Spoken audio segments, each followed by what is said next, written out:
Fala investidores, beleza? O Lucas novamente aqui com vocês. Pessoal, nesse vídeo vamos falar um pouquinho sobre o fundo de lajes, o TIPP11.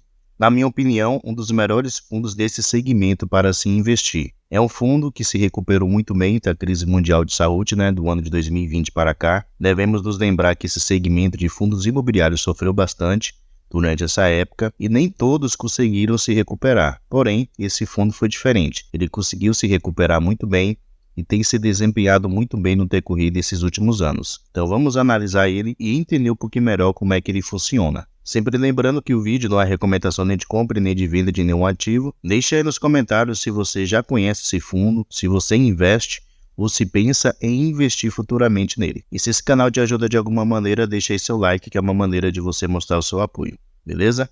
Então vamos lá, pessoal. Atualmente ele está sendo negociado aqui a R$ 93,31.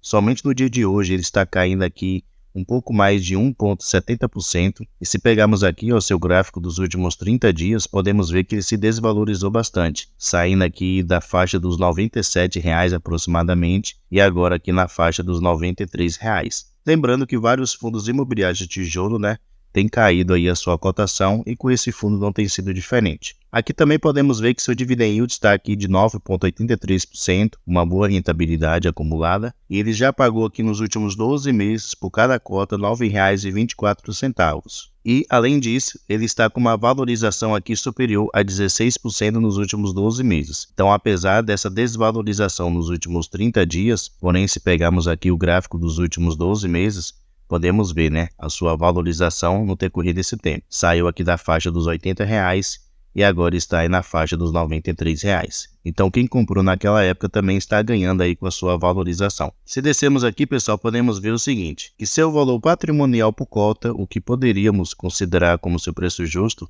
é os R$ 98,04. Porém, como vimos aqui em cima, está custando R$ 93,31. Então, ele está abaixo do que seria o seu preço justo, apresentando assim uma boa oportunidade de investimento. Seu P sobre VP está de 0,96, isso quer dizer que ele está com deságio, no caso custando aproximadamente 4% mais barato do que ele realmente vale. Ele ainda é um fundo pequeno, tem um patrimônio aqui de 413 milhões de reais, tem um caixa aqui de 26 milhões disponível para futuros investimentos ou para poder pagar dívidas e tem um pouco mais de 25 mil cotistas. Além disso, tem uma liquidez média diária na faixa aqui dos 600 mil. E seu último rendimento anunciado foi aqui no último dia 31/5, que ele vai realizar o pagamento aqui no dia 14/6, o valor de R$ 1,18 por cada cota. Esse valor vai corresponder a uma rentabilidade aqui de 1,23%. Então, uma excelente rentabilidade para um fundo de tijolo. E se pegarmos aqui o seu histórico de distribuição de rendimentos, podemos ver como ele vem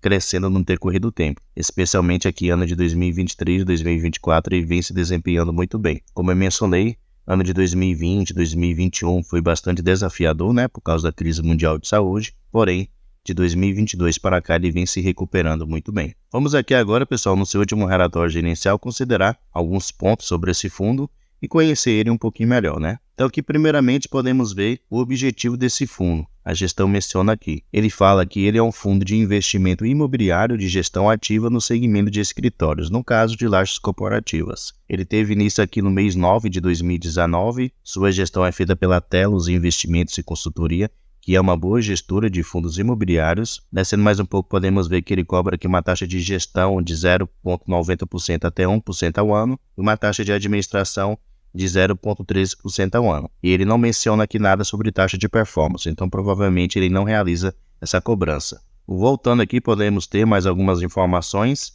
Atualmente ele tem uma área bruta alocável aqui um pouco superior a 27 mil metros quadrados. Também podemos ver que sua vacância física atualmente está totalmente zero, então ele não tem imóveis desocupados. Porém, sua vacância financeira está aqui de 5,33%. Vacância financeira, pessoal, pode significar o seguinte: inquilino que está em atraso do aluguel, então isso pode constar aí como vacância financeira. Inquilino que está ocupando o imóvel, porém está em carência do aluguel. Tem alguns fundos imobiliários desse segmento de lajes que faz isso, O inquilino entra no imóvel, porém ele tem uma carência ali de tempo para ele finalmente começar a pagar o aluguel.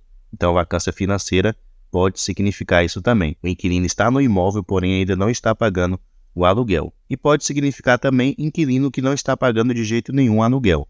está ocupando, porém está aí em situação de calote, né? Não está pagando. Ele menciona aqui também ao lado que ele tem inquilinos em situação de atraso, né, do aluguel, que atualmente está representando uma receita aqui de 1,56%. E a duração média dos contratos dele é de aproximadamente aqui 4 anos. Aqui a gente pode ver, pessoal, os imóveis que atualmente ele tem. Como eu mencionei, ele ainda é um fundo pequeno, ele tem apenas aqui 4 imóveis, porém são imóveis muito bem localizados e relativamente grandes. Então aqui a gente pode ver o nome do imóvel que ele tem, a região de localização de cada um desses imóveis, a participação do fundo em cada um desses imóveis. Então podemos ver que esses 3 primeiros aqui, ele tem uma porcentagem superior a 50%, somente esse número 4 aqui que ele tem uma exposição menor de apenas 21%. Aqui também a gente pode ver a área bruta alocável de cada um desses imóveis, a vacância, como eu já mencionei, totalmente zero, e a quantidade de inquilinos que tem nesse imóvel pertencente ao fundo. Então aqui você pode ter todas as informações que você necessita. Aqui no mapa a gente pode ver, né, a localização geográfica de cada um deles. Então podemos notar que ele está aqui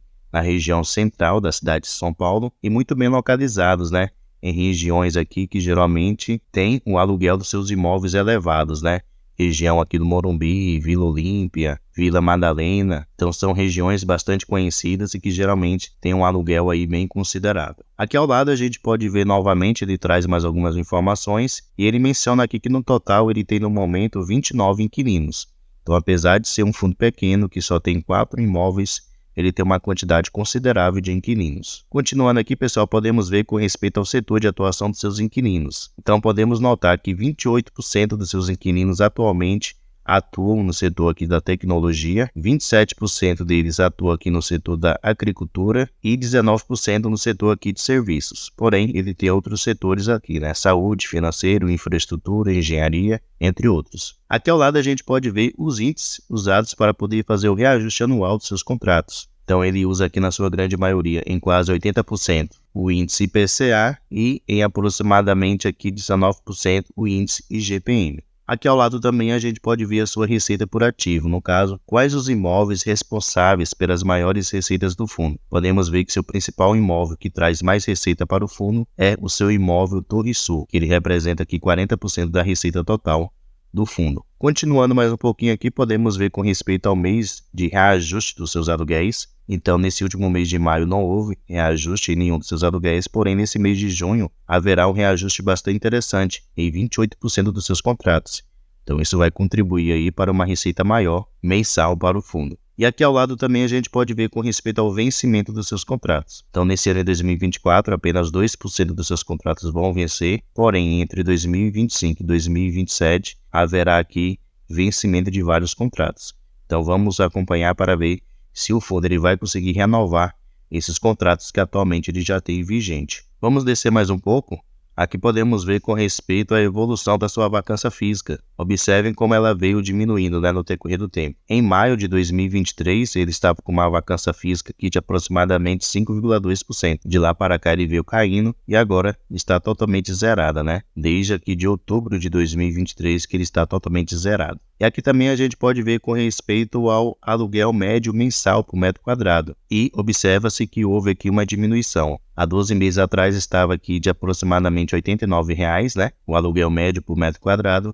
E agora está aqui na faixa dos R$ 84,00. Do mês de março para o mês de abril caiu bastante, como podemos notar aqui. Vamos acompanhar, né, para ver se consegue novamente voltar a subir. Aqui em imagem a gente pode ver com respeito à sua projeção e evolução da vacância financeira, levando em consideração, no caso, seus contratos atuais. A maioria ali da porcentagem da vacância financeira tem a ver com a carência, pessoal, que o fundo ele deu para os seus novos inquilinos. Então, atualmente estamos aqui no segundo trimestre de 2024, a sua vacância financeira atualmente está de 5,48% e a tendência é ela ir caindo até o próximo segundo semestre de 2025, que vai estar aqui praticamente de 0,56%, porque esses inquilinos que estão em situação de carência vão começar a pagar os aluguéis. Então isso vai contribuir também para uma receita maior. Então já tem a questão lá do reajuste que vai acontecer agora de junho e no decorrer do restante do ano. E tem também a projeção da sua vacância financeira que vai diminuir. Então isso também vai ter um acréscimo aí maior na receita do fundo. Então isso é bastante positivo. Já aqui a gente pode ver com respeito à evolução da alavancagem do fundo. Então atualmente a sua alavancagem corresponde aqui a aproximadamente 7,6% da sua relação patrimônio-dívida. Então é uma alavancagem relativamente tranquila. Aqui podemos ver com respeito a esse CRI que ele está pagando. Esse CRI ele vai ter vencimento lá em junho de 2033. Ele está indexado ao índice IPCA com uma taxa fixa de juros aqui de 6%, uma taxa muito boa. E ele tem uma dívida aqui para poder pagar de aproximadamente 31,5 milhões de reais. Lembrando que atualmente ele tem aqui um caixa de 26,5 milhões de reais. Então ele não vai ter maiores dificuldades aí para poder honrar esse compromisso. E essas amortizações que ele tem que pagar, além dos juros mensal, ele só vai começar a pagar aqui no segundo semestre de 2026. Então ele tem aí aproximadamente 2 anos, né, para poder aumentar esse caixa se ele quiser e pagar tranquilamente. Então o fundo não vai ter maiores dificuldades aí para poder honrar esse seu compromisso. Continuando aqui, pessoal, o fundo ele faz uma projeção também com respeito à distribuição de rendimentos para os próximos meses. Então teve esse início de ano aqui, né, entre março até junho, ele vai pagar um rendimento bom. Porém, isso daqui foi por causa de um resultado acumulado que ele tinha. Ele vendeu a participação que ele tinha em um dos imóveis e isso aí trouxe uma receita maior para o fundo e, consequentemente, ele distribuiu em forma de dividendos para os seus cotistas. Porém, já no segundo semestre de 2024, ele menciona que seu rendimento vai voltar aqui para o que seria o razoável, né? 78 centavos por cada cota. Mas para início de 2025 ele já faz um reajuste aqui bastante interessante, que vai ficar aqui na faixa dos 89 centavos por cada cota. Então se você investe no TEPP11 ou se pensa em investir nele, já saiba aí que no ano 2025 ele vai pagar um rendimento muito melhor do que ele está pagando nesse ano de 2024. Então pelo seu preço atual, que está ali na faixa dos R$ 93, é um rendimento muito bom. Receber aí praticamente 89 centavos por cada cota. E mais embaixo aqui, pessoal, podemos ver com respeito ao seu demonstrativo financeiro referente ao mês de abril de 2024. Então podemos notar que ele teve uma receita total aqui de R$ 2.761.000, suas despesas somaram o valor de R$ 697.000 e no final ele ficou com resultado líquido de R$ 2.064.000, o que correspondeu aqui a 49 centavos por cada cota. Porém, inicialmente ele tinha esse resultado aqui acumulado no início do mês de 8,5 milhões de reais. Então ele usou um pedaço desse resultado acumulado e ele menciona que ele ainda tem um resultado acumulado não distribuído de 6,1 milhões de reais, o que corresponde aqui a R$ 1,47 por cada cota. Então o fundo ele ainda tem um resultado aí bem considerável ainda para poder distribuir aos seus cotistas. Então, pessoal, esse é o fundo TEPP11, um fundo aí bastante interessante, pelo menos na minha opinião, o melhor fundo de lajes no momento para se investir, um fundo que promete se desempenhar muito bem no decorrer desse tempo. Deixe aí a sua opinião sobre ele, você achou ele realmente interessante? Vale realmente a pena investir? Deixe aí nos comentários a sua opinião. Pessoal, muito obrigado pela sua atenção e até a próxima.